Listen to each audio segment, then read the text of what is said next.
ಮುಗಿಲಾಗುವೆ ಹನಿಯಾಗುವೆ ಮಳೆಯಾಗಿ ಹೊಳೆಯಾಗಿ ಹರಿದಾಡುವೆ ನಿತ್ಯ ನಲಿದಾಡುವೆ.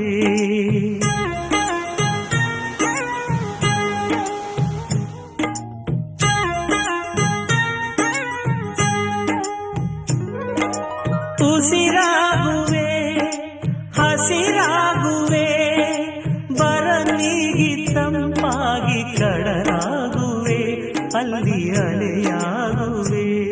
ಭಾಗದ ಜನರ ಜೀವನಾಡಿಯಾಗಿರ್ತಕ್ಕಂಥ ಈನ ಕೆರೆಗೆ ಬಾಗಣ ಬಿಟ್ಟಿದ್ದು ನನ್ನ ಜನ್ಮದ ಪುಣ್ಯ ಅಂತ ಹೇಳ್ತೇನೆ.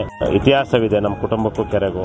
ನಾವು ಪ್ರತಿ ವರ್ಷ ಇಲ್ಲಿ ಗಂಗಮ್ಮನ್ ಮಾಡ್ಕೊಂಡು ನಮ್ಮ ಅಜ್ಜನ ಕಾಲದಿಂದ ಬಂದು ಹೋಗ್ತಾ ಇದ್ವಿ ಈನ ಕೆರೆಗೆ. ನೂರಾರು ಹಳ್ಳಿಗಳಿಗೆ ಈ ಕೆರೆಯಿಂದ ರೈತರಿಗೆ ಅನುಕೂಲ ಆಗ್ತದೆ. ರಾಜ್ಯದ ಬಹುತೇಕ ಎಲ್ಲ ಅಣೆಕಟ್ಟುಗಳು ತುಂಬಿದೆ. ನೀರನ್ನ ಬಹಳ ಹಿತವಾಗಿ ಮಿತವಾಗಿ ಬಳಸುವಂತ ಕೆಲಸವನ್ನ ನಾವು ಮತ್ತೆ ರೈತರು ಮಾಡಬೇಕು.